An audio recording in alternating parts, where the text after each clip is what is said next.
Hello and welcome everyone. आज हम लोग पढ़ने वाले हैं क्लास 9th कॉन्स्टिट्यूशनल डिज़ाइन। लेकिन उससे पहले एक छोटी सी कहानी को देख लेते हैं।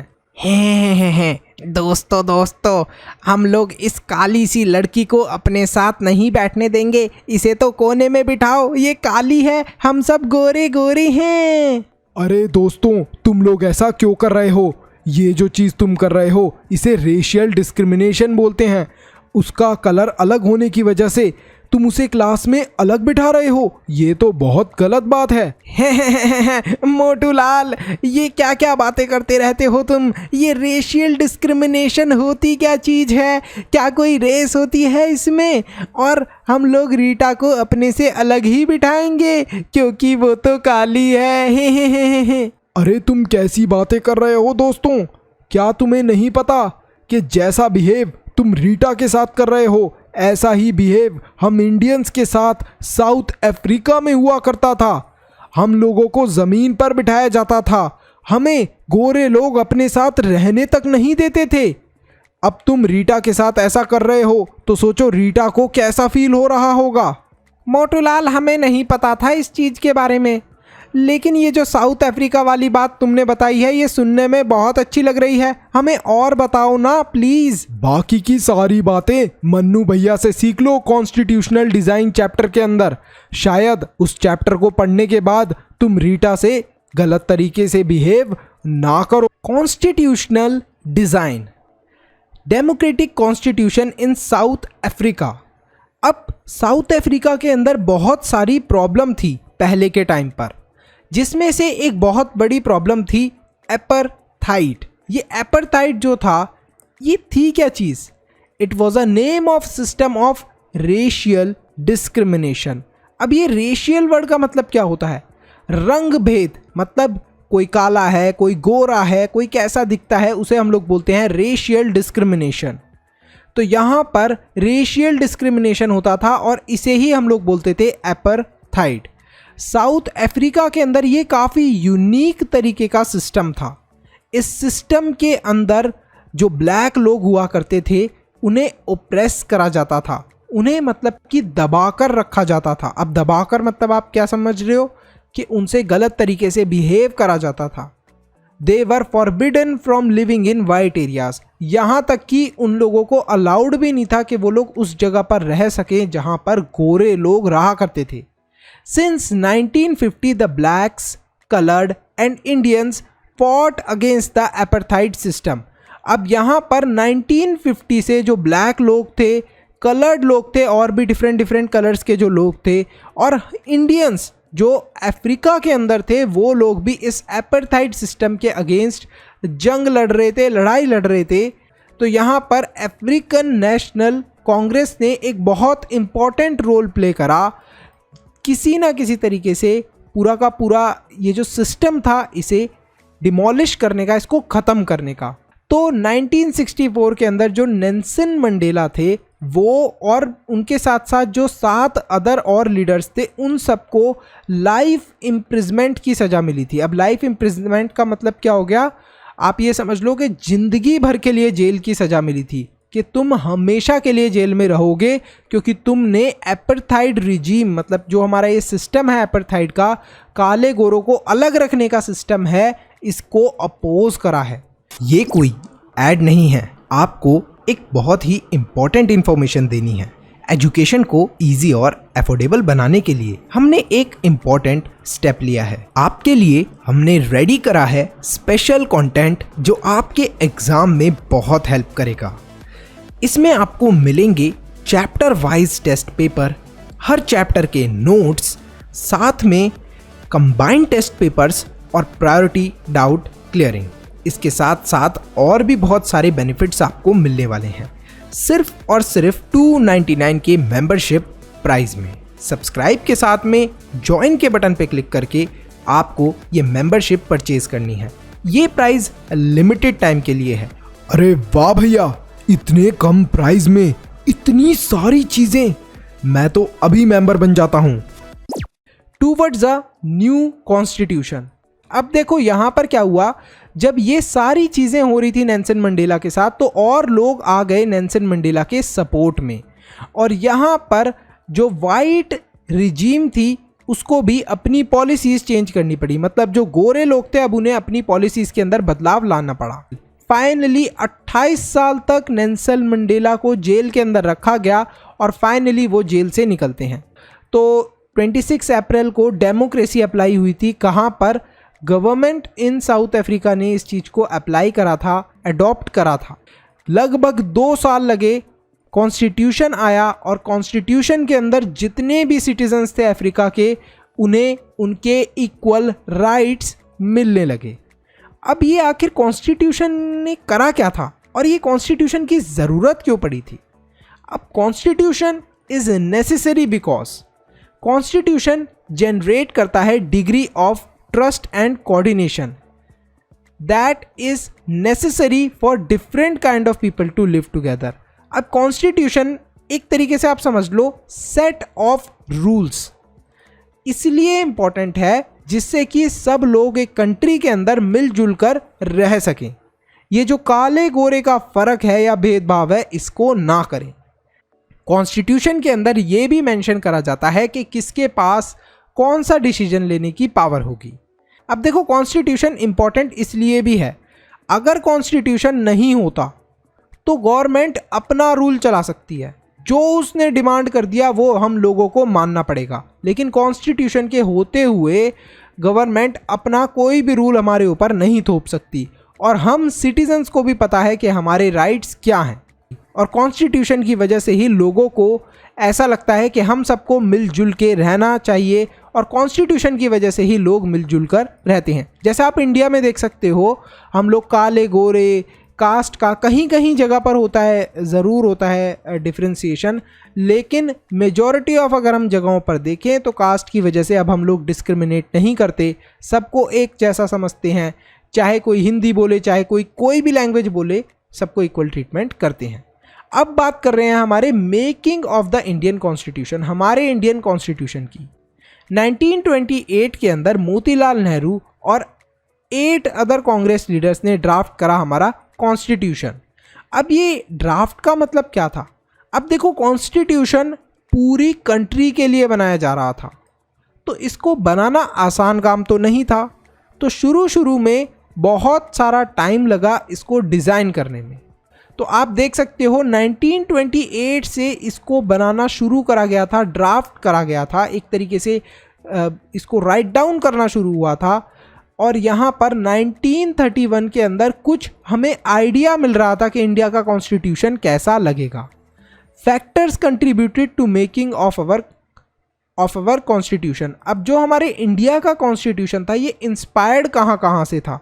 बहुत सारे फैक्टर्स थे जिन्होंने बहुत बड़ा रोल प्ले करा था इंडियन कॉन्स्टिट्यूशन के अंदर।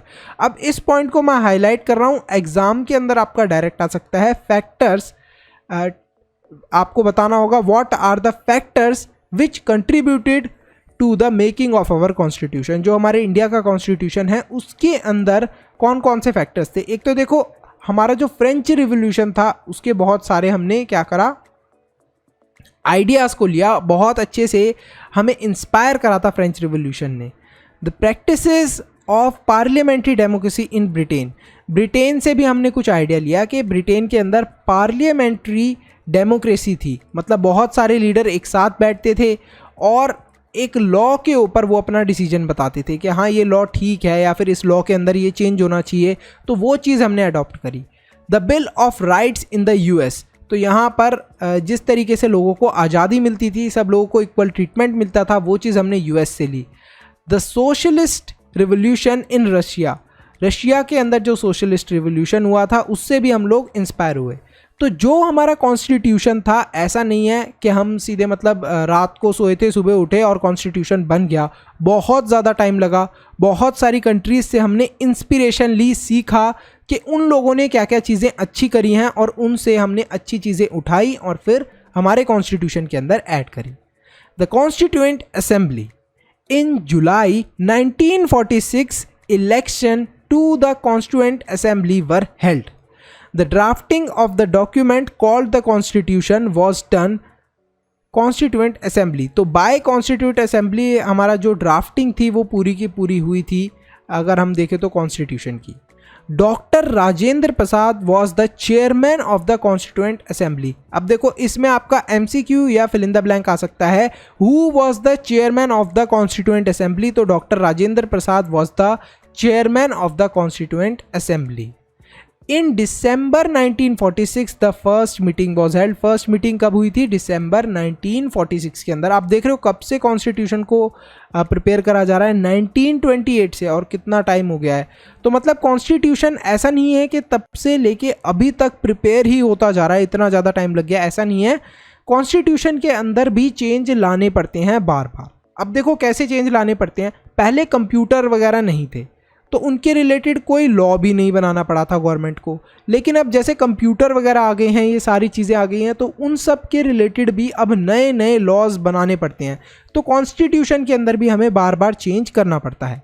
After the country was divided, जब हमारी कंट्री डिवाइड हो गई इंडिया और पाकिस्तान में, the constituent assembly also got divided. तो जो हमारी कॉन्स्टिट्यूएंट असेंबली थी वो भी डिवाइड हो गई। The assembly adopted the constitution on 26 नवंबर 1949। तो ये देखो बहुत इंपॉर्टेंट है, कब अडॉप्ट करा था इंडिया ने कॉन्स्टिट्यूशन? इट वाज ऑन 26 नवंबर 1949। लेकिन ये इफेक्ट में कब आया था, मतलब कब से प्रॉपरली फॉलो होना शुरू हुआ था? 26 जनवरी 1950। यहाँ पर देख सकते हो आप, बहुत इंपॉर्टेंट डेट है ये, आपको लर्न रहनी चाहिए हमेशा के लिए, ये समझ लो आप ये। तो यहाँ पर आप देख सकते हो 26 जनवरी 1950 एक इम्पॉर्टेंट डेट है। अब आप देख सकते हो कि कॉन्स्टिट्यूशन कितना इम्पॉर्टेंट है। हम इतने सालों से जो रिपब्लिक डे बनाते आए हैं उसको मनाने का रीज़न ही एक है, क्योंकि इस दिन हमारा कॉन्स्टिट्यूशन अप्लाई हुआ था, हमारा कॉन्स्टिट्यूशन लागू हुआ था।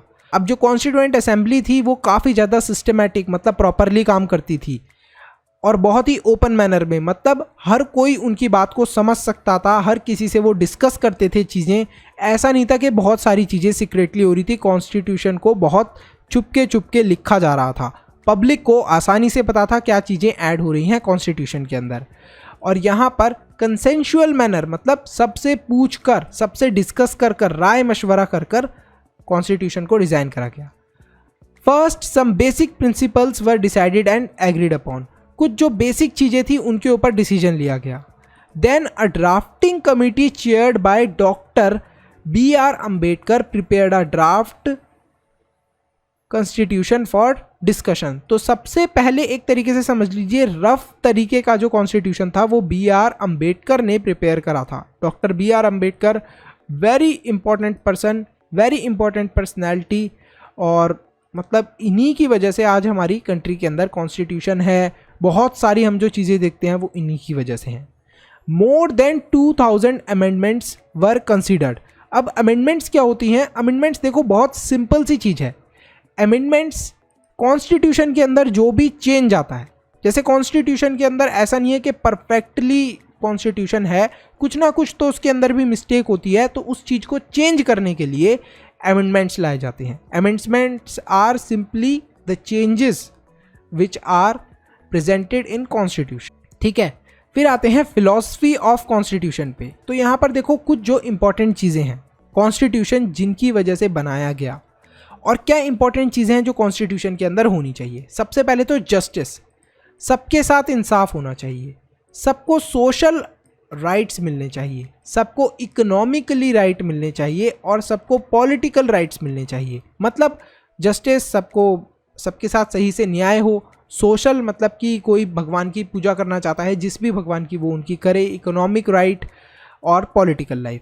लिबर्टी ऑफ थॉट्स, मतलब हम लोग जो सोचना चाहें वो हम सोच सकते हैं, जो हम एक्सप्रेस करना चाहें, जो बताना चाहें वो हम बता सकते हैं, जिसके अंदर भी हम बिलीव करते हैं। जैसे कि अगर आप बिलीव करते हो राम भगवान के अंदर, आप बिलीव करते हो चर्चिज़ के अंदर, क्रिश्चियन जो फॉलो करते हैं गॉड को, उनके अंदर बिलीव करते हो, या फिर आप इस्लाम के अंदर बिलीव करते हो, जो भी आपकी बिलीव है, जिस पे भी आपको फेथ है, आप उन्हें वर्शिप कर सकते हो, उसके ऊपर आपको कोई भी रोकेगा नहीं। Equality of status and opportunity, अब सबको इक्वली ट्रीट करा जाएगा। ऐसा नहीं है कि अगर आप वुमेन हो तो आपको कम ट्रीटमेंट दिया जा रहा है, या फिर आप काले हो तो आपसे अलग ट्रीटमेंट करा जा रहा है, आपको वोट देने का राइट नहीं है, ये सारी चीज़ें आपसे छीन ली गई हैं। ऐसा बिल्कुल भी नहीं है। कॉन्स्टिट्यूशन के अंदर जो बेसिक एक चीज़ ध्यान रखी गई थी वो यही थी कि सबको इक्वल ट्रीटमेंट मिले। Fraternity assuring the dignity of the individual and the unity and integrity of the nation।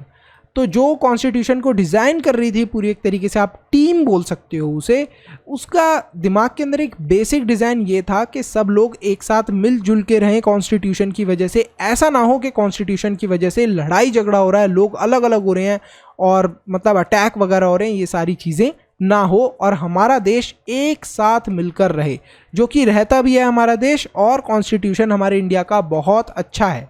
तो यहीं पर हमारा ये जो चैप्टर है ये ख़त्म होता है और मैं अब आपसे क्वेश्चन पूछना चाहता हूँ कि हमारा जो कॉन्स्टिट्यूशन था वो कब आया था इन इफेक्ट।